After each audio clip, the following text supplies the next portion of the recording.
not waste any time. Let's say hello now to the reigning defending UFC bantamweight champion, the one and only Aljamain Sterlng, the Funk Master, joining us now. Always great to catch up with him. There he is. Oh, he's got the merch. How are you, sir? Coming for that ass, Ariel. I'm still coming for that ass. Are you at the PI right now? Yeah, I'm in the courtyard right now. It's a pretty nice setup, isn't it? It is, but you brought like your whole gear situation as well? I did. I respect that. I'm a professional. Damn. I'm a professional. You are a pro. Thank you for that. I appreciate it. Well, thank you for the time. Always great to talk to you, of course. We're looking forward to seeing you October 22nd. Huge fight. Could I ask you, though, what happened on September 10th? Were you supposed to be on September 10th? What happened there? Allegedly, I was supposed to be on that card. So I don't know what actually happened with that. Like the small details that might have changed it. I do know that they need to bring like 2 title fights to Abu Dhabi like every year or something like that. Okay. What I hear.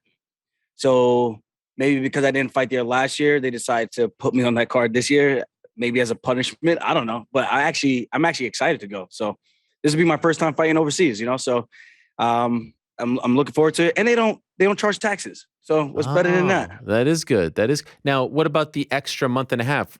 Positive, negative? Like, did you like the fact that you got more time?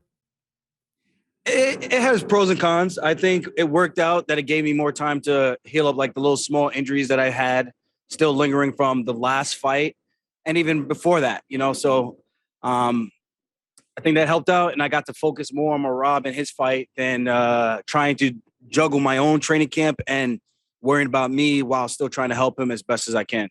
It did seem like when it was reported, you were saying, no, I'm not even signed. Like, was all that out there way too soon, in your opinion? The UFC has a mole, Ariel. I don't know who it is. Guy? It ain't me. We got to smoke them out. It ain't me. We're going to have to smoke their asses out. I don't know who it is, but they hear stuff. As soon as I find out from my management team, it's already released. I'm like, dude, I literally just found out. I didn't even get like a chance to really process or digest anything, and it's already out. So now you mentioned, it's not my doing. You mentioned, maybe they sent me to Abu Dhabi to punish me. Why would they punish you? You're their champ. What's going on? I don't know. Sometimes I feel like, I guess for lack of better terms, the cliche, the redheaded stepchild. You feel like that? Sometimes I do, but it's not with everybody in the UFC. It's certain people that probably matter the most.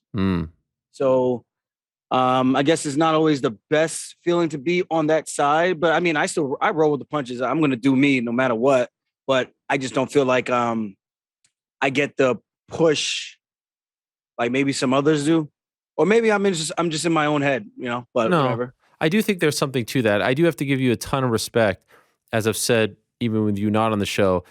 We have not seen a lot of champions, especially in your spot, who have been so vocal about the business side of things, right? You have been very vocal since the second Yan fight about pay and all that and your options. You have your podcast as well, so you're giving us a peek behind the curtain.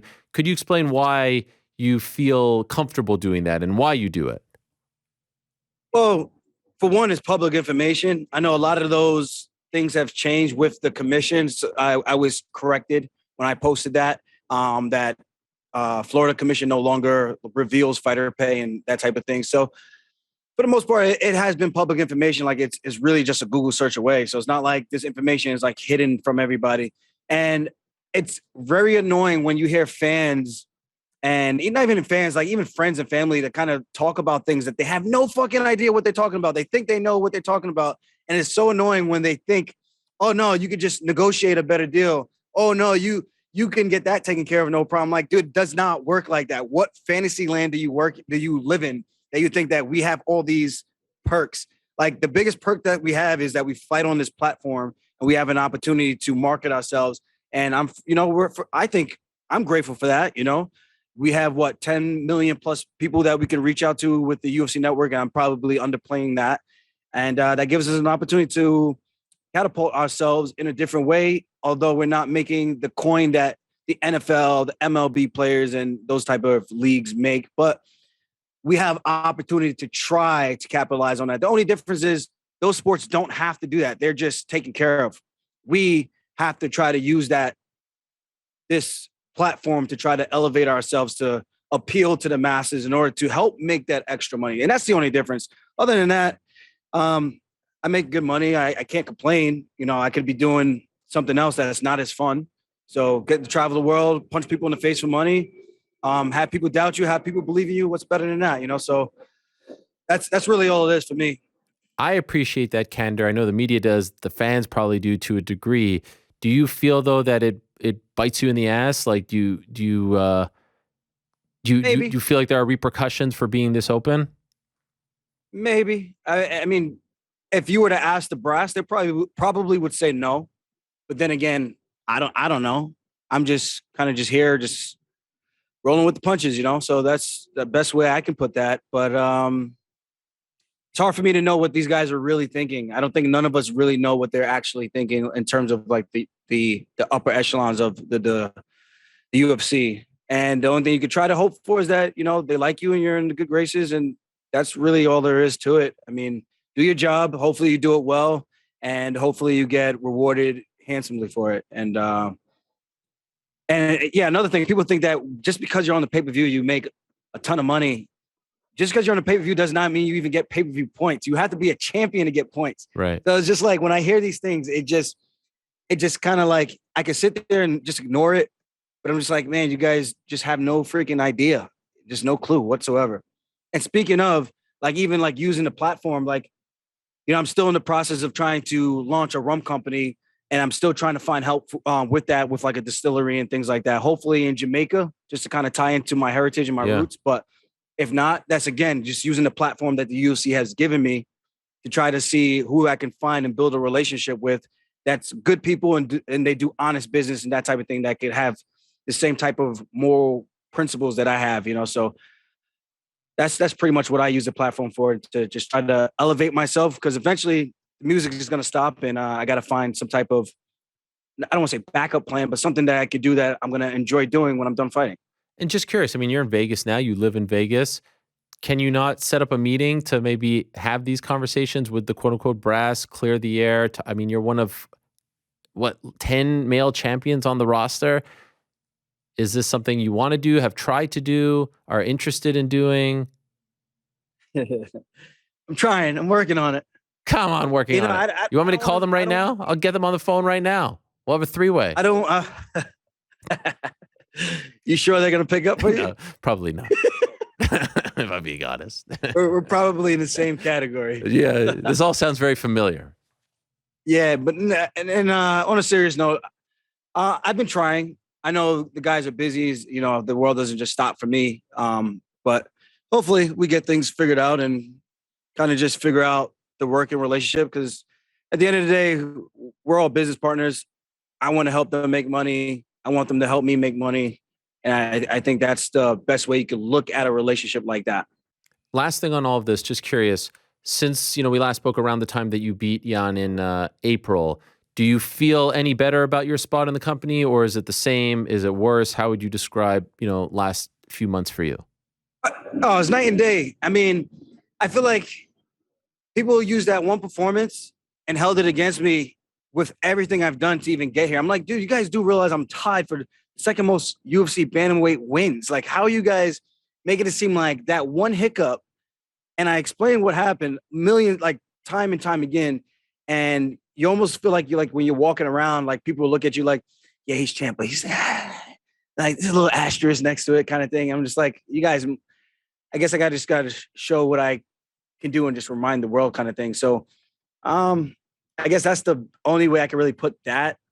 Outside of that, I think I do get a lot more respect now. And I think people finally remember how good I actually am. And I think for me, that's the most important. And even if I had lost that fight, as long as it was a good performance, I think it rights the wrong no matter what. And that's just the way I live my life. Like, people are so afraid to fail at things, and it holds them back from ever trying things. And that's the difference between me and them. You can talk as much shit to me as you want, but I'm out here waking up every day, busting my ass and trying to do it. What the fuck are you doing? Sitting behind a computer, pushing your thumbs?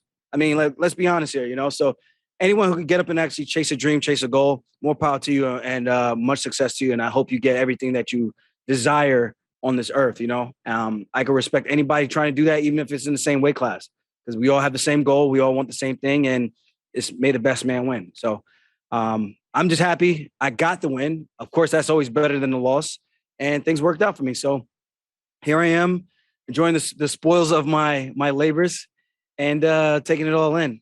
So it was curious to see, like, okay, where are they going to go for your next title defense? Would it be a wild card like Henry? Would it be TJ? Would it be Jose Aldo? You know, there were a few options, right? Ultimately, it's TJ. How did you feel about that? Were you happy about that, or were you hoping for someone else? I'm very indifferent about TJ, and the main thing is the guy's a cheating little weasel that's been doing this for years. You know, so on one side of the coin, I respect him because even if you are cheating, you still have to have some type of work ethic and drive and motivation to get up in the morning and put in the work and still have the technique to win those fights. So kudos to you for that. You get a hand clap. But the second side of it, it's you've done it the dirty way. You didn't really do it on your own merit and just your own blood, sweat, and tears kind of thing. So I'm a little annoyed by that. And I get an opportunity to fight another guy who's considered one of the greatest of all times in this division. So for me to beat a guy like that, I think it's a huge feather in my cap. So that's kind of the way that is the way I'm approaching this fight, and just go out there, do what you do best, and may the best man win. So hopefully I get to strangle him. That would be the ideal situation because it will just be a sweet victory in the sense of, oh, he's not a dangerous fighter. I'm like, okay, let's see how not dangerous I am. Last time I checked, you got your face punched in by Corey Sandhagen. That did not happen to me. And last I checked, Corey Sandhagen had a really, really tough fight with Petr Yan. That did not happen to me. So I'm not trying to do MMA math, but dude, I like my odds in this one. You know, TJ works hard, but you're going to have a dog in front of you that's going to work just as hard, if not harder. He was on the show a couple of weeks ago, and you might be quoting something he said there or maybe elsewhere. Yeah. Can I play the clip for the audience and get your response to this? Go ahead. Here it is. Here's TJ Dillashaw a couple of weeks ago. Well, I mean, he won the fight, right? The first one kind of is a shitty way to win the belt, right? I mean, and just the way he kind of handled it kind of made himself really hated, right? But still, I don't feel like he gained that much more respect. The fact that he's not like a dangerous fighter. He's not someone you have to go out there and be worried about getting finished or put to sleep, you know? I mean, I've always known he's great. He's got some great skills on what he does, right? But to me, if I look at him, he's not a fighter. He's more of an athlete, which, you know, our sport is professional athlete, but look, man, we're all wrong. We have to be fighters, and I want to go out there and get that finish. He's more of an athlete. He's not a fighter. What did you make of that when you heard that? I mean, the athletes are the ones taking over the sport, right? So he can say whatever it is that he wants to say. I'm going to be smarter in there. I'm going to be faster in there. I'm going to be stronger than him in there. I'm going to be the bigger guy in there. And we'll see who's the most dangerous guy in this division. If this is the division that everyone is saying is one of the toughest, and I'm at the top and you're saying I'm not that dangerous, what does that say about everybody else? You know, So to me, it's just all talk. I think he's just got to tell himself something to make himself feel good. And if that's his way of doing it, trying to shit on somebody else, I guess kudos to you, man. But I know what I'm going in there to do. And we'll see what happens on October 22nd. You mentioned, you know, you think he's a cheater. He obviously was caught. And I asked him about this as well. Like, do you look at all those other performances as, you know, like he's considered a great, right? Because of Renan Barão and all that. Do you think all that is now, is it kind of like Barry Bonds, A-Rod, those dudes? I was the second guy to beat Renan Barão in the bantamweight division, you know? So when he's talking about all this stuff, I'm like, dude, you were on the same shit that he was on. Whatever it was, you were on something. Even if it wasn't the same exact thing, you were definitely on something. Your teammates outed you years ago. There's been rumors, even before that press conference happened with him and Cody Garbrandt. Yeah. There were rumors going on for the longest. But what am I going to do? Sit here and bitch and moan and say, oh, I hear he's cheating. Let me go snitch on him. Dude, your people told on you. If that's what you need to do to get by to make you feel better, and I think there's some type of ego issue there, and he might be a little bit unconfident in his own skill set that he feels the need that he needs to do something like that in order to get some type of edge, you know? So that's just kind of the way I've been rationalizing everything in my head. And I like to use common sense when it comes to prepping for a fight, breaking down a fight, and analyzing fights. And I think if you need to do something like that, there's something deficient there. and I'm going to find it, and I'm going to break his ass. Do you think that the time off favors you? It's going to be, 15 or so months since his last fight, and that's just one fight dating back to 2019 for him. Yeah, and the one before that, what happened? He got sent to the gulags. So isn't it fascinating? He got knocked out by Henry Cejudo with a toe. It wasn't even the shin. It wasn't the foot. It was the toe that knocked him down and wobbled him the way that it did. And he came back and he took those monster shots from Corey Sandhagen. I don't know, my man. I don't know. And I know you can make the argument, he cut too much weight, so the brain fluids. Like, dude, miss me well with all that shit. The guy's still cheating. He's still finding ways to cheat. He's going to be a cheater. Once a cheater, always a cheater. And it's just going to be nice to beat a guy like that, get a nice feather in my cap, and to say that I did it the right way, and he's a pussy. Is the winner fighting Cejudo? Cejudo needs to get back in the pool and actually fight somebody. Until then, nobody's going to take that guy seriously. People just laugh at the shit. Like, even though I have respect for him, like, people could say, like, oh, this is staged. We're not staging anything. We have a face-off. We're showing for the fans, like, this is a potential fight down the road. What do you think is going to happen? It's not, we're hating each other and we're standing in front of it. Like, it's not like that. No one ever trying to force that type of narrative. But no one's going to take him serious until he actually gets back and competes. So when he does, the UFC will know, Dana will know, and the rest of the world will know if this guy is actually for real and wants to come back and try to make some fucking money. Because I don't know what the hell he's on. The whole shit at the press conference. And he kind of punked O'Malley. O'Malley was just like, cat got his tongue, didn't even know what to say. It was kind of like, are you for real? It's like, dude, you kind of just walked up on your shit and you didn't even know like what to do, what to say. You kind of just stuck. So I don't know. It's an interesting time in the bantamweight division, and I'm just happy to be on top. So you think he has to fight someone before getting a title shot? Is that what you're suggesting? I think he should. I mean, he ain't GSP. He fought Dominic Cruz on short notice. Fight Dominic Cruz now. See what happens. He tells me, in person, well, if you step in the octagon, that's on you. I'm like, yeah, you and I both know that. I'm like, so don't act like the fact that Dominic Cruz took an opportunity to fight you on short notice, that it doesn't change the fact of the stipulations and the what makes that so different from him actually having a full training camp to prepare for you. It's a completely different situation. Dominic Cruz looked slow. He didn't look himself in that one. And you watch him of late compared to that performance, and you're like, there's a significant difference in the way he performed. And I'm not saying you take something away from Cejudo. He performed, he was ready and prepared. That was a short notice fight. Fight Dominic Cruz on a full training camp. See what happens. Then whoever wins that, maybe they get the next title shot, because Merab is taking out Jose Aldo. And we'll see what happens between TJ and I after I send his ass to the gulags too. Are you surprised O'Malley took the Yan fight? It's a win-win for him. He has nothing to lose in this one. It's a favorable matchup in terms of not having the machine who could ragdoll him, not having myself who could ragdoll him, not having a Ricky Simone who could ragdoll him. It's a favorable matchup. He's going to be the longer rangier fighter. The only thing that we don't know about Sean O'Malley is how tough he is. Can he get punched to the stomach or the body or to the face and not roll over and quit the same way he's doing to other people? And that's what we're going to find out, because Jan's not going to go nowhere. So we're going to find out how good the Sugar Show really is, or if he's just all sugar tits. I like this. You're fired up, Aljo. You're fired up. I feel the fire. I feel the passion here.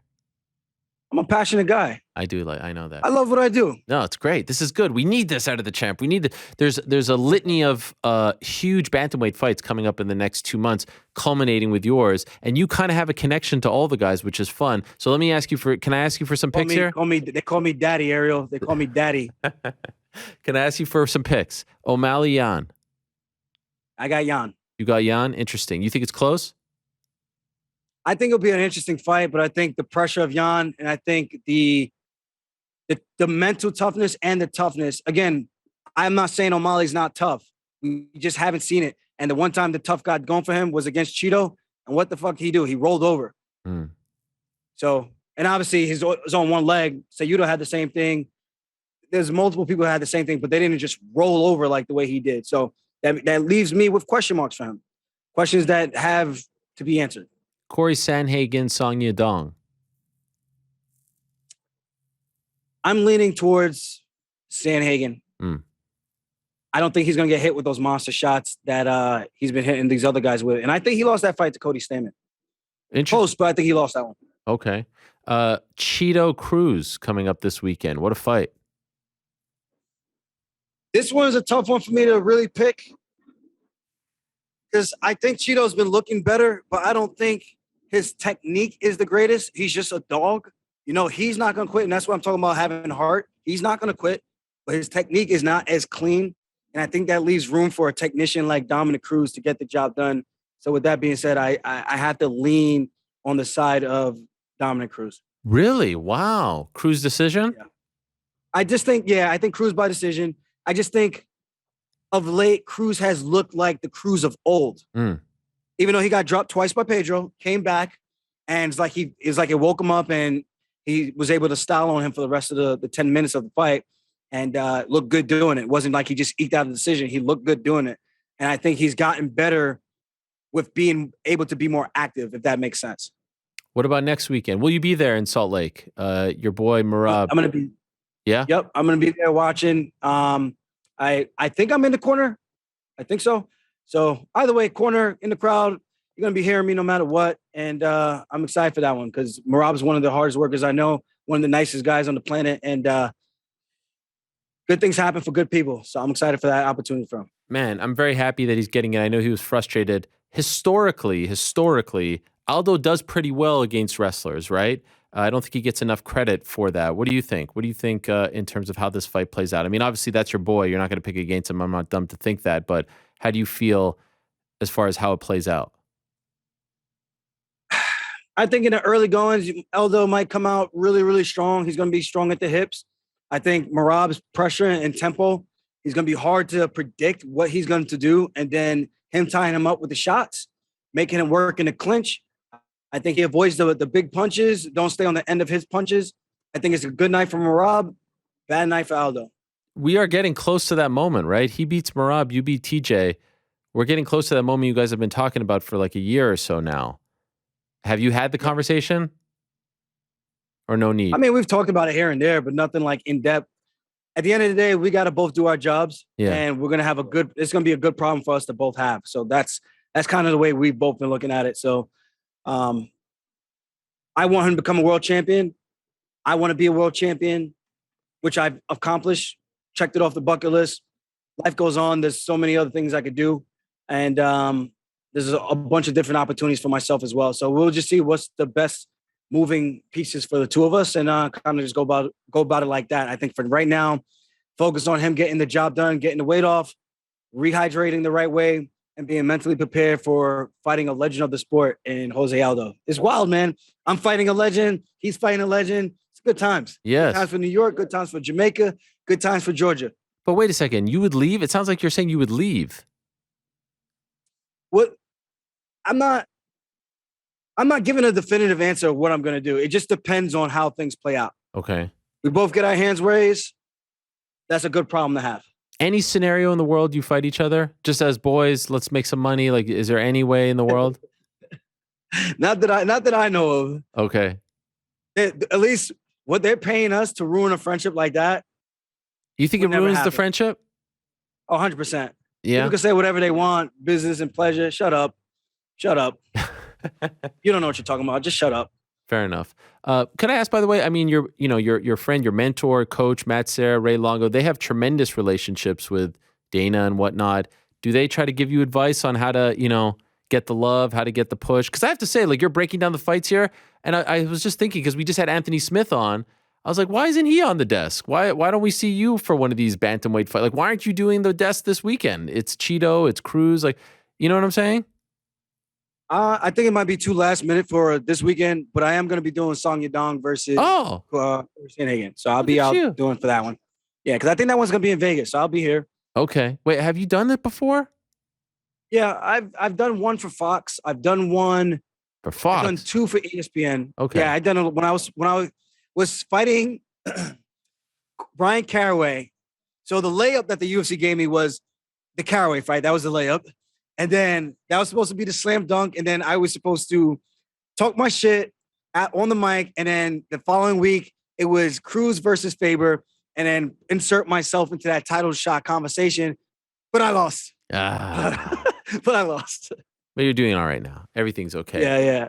It's okay. Shit happens. What do you like? Honestly, what do you think about October 22nd? How do you actually see the fight playing out? You think you stop him? You think you sub him? What are you feeling right now? I don't know. I have different game plans. Like even the fight with Yan, I had 3 different game plans. The first one was I was going to attack him the same way I did the first fight, except the difference was I would have the actual energy and the reserve to do it. It's not like I can't do it. I did it the entire training camp. And then if he came out aggressive, I'm like, okay, then we'll play Matador. And then we pick him apart from the outside, take the shots that we could take. And then when he overextends himself, we take his ass down. And then there was another one where it's just like shit hits the fan. He gets much better than what he was in the first fight. Then we bite down on our mouthpiece and we just go for broke. Those were the game plan scenarios for me, So I think with TJ, I kind of got a similar perspective on this, So we'll see what he decides to do and go about it like that. That's really the way I prep for fights. I don't try to think too much in like, oh, this is gonna happen. I'm like, I think when you do that, you kind of get let down, and then you can't manage expectations. So you got to be able to resort to something else in case shit hits the fan. Good luck to you, Aljo. Thank you for doing this. I appreciate it. Thank you for being a pro and bringing your equipment to the PI. That's very nice of you. Hope I sound good, man. You sound great. I don't even understand how you did this. Is this a computer that you have it hooked up to? Yeah, it's my MacBook. And by the way, yeah, breaking news. Oh, I'm working on a rap / pop song. Oh no. And it's gonna be featuring Tyron Willie. Oh God. What? No, are you serious? No, I do have a song coming. Oh my God. It's not gonna be featuring Willie. Okay, jeez. It's gonna be mi familia. And so I got that in the works. Okay. And anyone can help with the rum company. Yeah. Definitely hit me slide in my DMs. I'm Okay. checking that all day today and this week. Please no bullshit, man. Like if you're serious, I want to work with good people. I don't want to have to just please, just good people. Yeah, enough. Yeah. No trolling. So okay, so the rum company, when do you want to launch that, by the way? Maybe after the next fight. It just depends on how everything works. I don't want to rush the process. I want to do it the right way. And when's the song coming out? I'm hoping we can actually do this in the next 2 weeks. Wow. And who's on it? My brother Troy Grinds and maybe my cousin. We'll see. I'm trying to get Joyner Lucas on it. I sent it to him to take a listen. He told me to stick to fighting, but Oh God. I don't know if he listened to it yet, but I think he's actually gonna like that one. I think it's got some potential. How many tracks? Of course, that's me. Was it? How many tracks? No, this is just one. This is just a one-off. I just want one hit banger, and I can just ride over to the sunset and say I did something that I've always wanted to do since I was a kid. Wow. And what's it called? I beat your ass? I got a couple of different names. Okay. It's gonna be fun. It's gonna be a fun song. It's gonna be like a beachy vibe, party vibe, dance vibe. It's gonna be fun. You know what it probably gets it, all the attention, gets it over the hump, the love, the acceptance from the community. You know what you need to do? I get the nose on it. I mean, Nose gets a little cameo up in this. Spit some bars. I bomb atomically. Socrates' philosophies and hypotheses can be found when I be dropping these mockeries. I mean, I could spit some bars if you want, Ooh, okay. I'll put you in touch with my people. You have no idea what it's like up in the north, all right? Canadian rap is lit, my friend, all right? You have no idea. I know. Shout out to Six. That's right. Well, we'll talk after offline. For now, good stuff. Thank you so much. Check out the podcast. Type in his name on YouTube. It'll come up the channel. Appreciate you doing this, Aljo. Thank you. Thanks, guys. All right, there he is, Aljamain Sterlng. You got to love Aljo, the champ, bantamweight king of the UFC.